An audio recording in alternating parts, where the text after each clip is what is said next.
हर हर महादेव दोस्तों, आज हम जानेंगे जलंधर कौन था, इसकी उत्पत्ति कैसे हुई और जलंधर का विवाह किसके साथ हुआ, युद्ध किसके साथ हुआ और उसकी मृत्यु की संपूर्ण कथा के बारे में जानेंगे।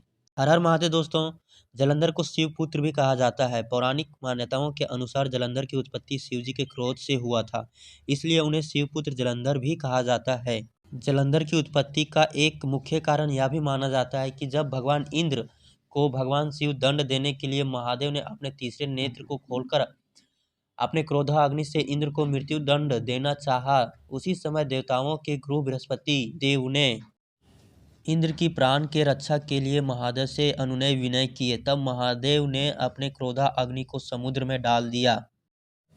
यह समुद्र का ऐसा स्थान था जहाँ पर समुद्र और गंगा का मिलाप होता है, इसे ही आज गंगा सागर कहा जाता है।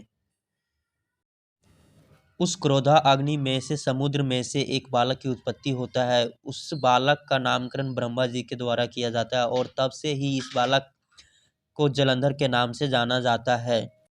इसके बाद गुरु शुक्राचार्य को बुलाकर इस बालक की उत्तरदायित्व को सौंपा जाता है।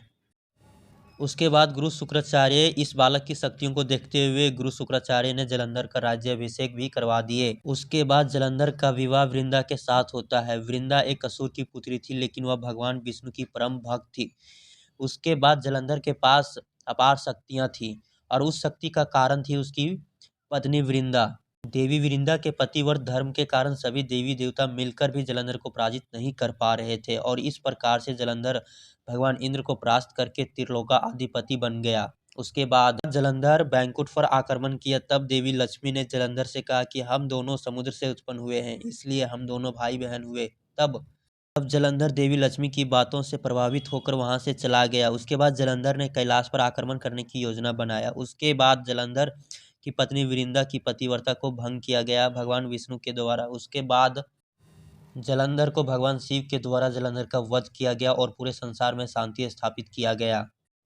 इस प्रकार से जलंधर का पूरा जीवन वृत्तांत समाप्त होता है और यह कहा जाता है वर्तमान समय में भारत के पंजाब प्रांत में जालंधर नगर है, जो जलंधर के नाम पर स्थित है। और यह माना जाता है कि जलंधर की पत्नी देवी वृंदा का मंदिर मोहलाकोट किशनचंद में स्थित है। मान्यता है कि यह एक प्राचीन गुफा थी जो सीधी हरिद्वार तक जाती थी। माना जाता है कि प्राचीन काल में इस नगर के आसपास 12 तालाब हुआ करते थे। नगर में जाने के लिए नाव का सहारा लेना पड़ता था। तो इस प्रकार से जलंधर का पूरा जीवन वृत्तांत की कथा समाप्त होती है। हर हर महादेव दोस्तों, फिर मिलेंगे नेक्स्ट वीडियो में।